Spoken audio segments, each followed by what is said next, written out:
my role of IT director / CIO, I think, is becoming irrelevant. The business connection is really top of line. So those connections we're making into the business become really important. Utilising your existing team in your business or in your organisation, keying into the data that's already there, and actually, instead of redoing the work, working with others to get the better outcome. I think often we talk about fixing silos, but we become our silo ourselves and bury our head in the technology instead of actually looking at what we need to do, which is enable the business and enable the business to interact externally and internally. It's essential. You've got to. In our business, we can't make the changes or add that value without either having sponsorship or support or full engagement in a lot of our projects. Quite professional, pretty hard to describe. Our CIO role is how to translate this language to a business language, connect to the business benefits. That's CIO's role, to influence the business decision makers with the suitable business benefits. And we probably, I see a gap, either it's a gap or opportunity for us to translate this in there. So it's quite critical. It will influence our future decision, the funding, the whole business direction as well. Yeah. So I see that's quite critical.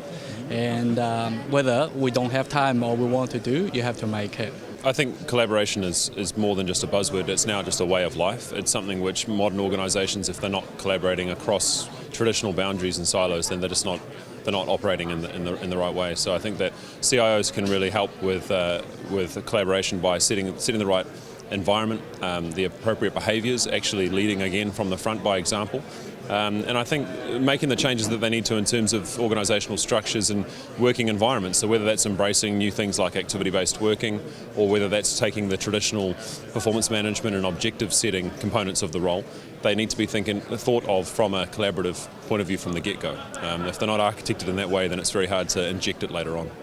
I think it is, and a lot of it comes, it's two parts. One is how the organisation views CIOs. Are they a manager who is there to contain costs, or are they a leader? And I think for us as an industry, that's often been a problem that we've not actually done a very good job in articulating business value. It's often about, here is the new shiny toys I want to put in, rather than here's how I can help you as the rest of the organisation do a better job. And so I think if you're not actually helping innovate within the organisation, you very are much just a technical functionary rather than a true part of the business leadership in that organisation. So I think it's important. Yeah, I just think they've got to get involved in the business areas and make sure that they are talking to the right people in the business to make sure that innovation gets heard and the ideas are getting through from the technology areas effectively through to the C areas, in terms of the CEO or whoever you're talking to. Yeah, if we don't talk to the younger generation coming through and find out what their interests are, what their preferences are, then the organisation's going to get left behind. It's really been seeing yourself as part of the business rather than technology, and then looking at how the technology enables the business rather than starting at a technology layer, looking at it from a business perspective. We do definitely need to work with the business and kind of be business driven rather than technology leading the way, and I think that we need to think about how we're going to adapt and transform ourselves to be able to do that. The days of being in the siloed IT world are well and truly gone. And certainly one of the themes today is to get out there and work more with your business. That's a theme, again, that's been in the IT world for some time. So it's really nice to see people having really good success in breaking down the barriers, getting out there, working with people, and from there, real collaboration with a big C, not fake collaboration, but real collaboration, whether that's virtual or face-to-face.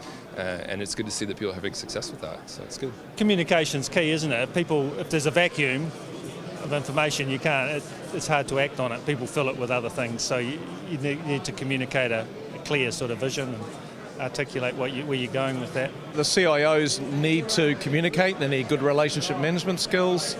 They need to communicate upwards, because the board at the end of the day has a governance responsibility for IT, for risk management and for strategy. And it's the CIO's role to actually bring that to them, bring those ideas and initiatives to them, so that together they can link it strategically with a business plan and move forward.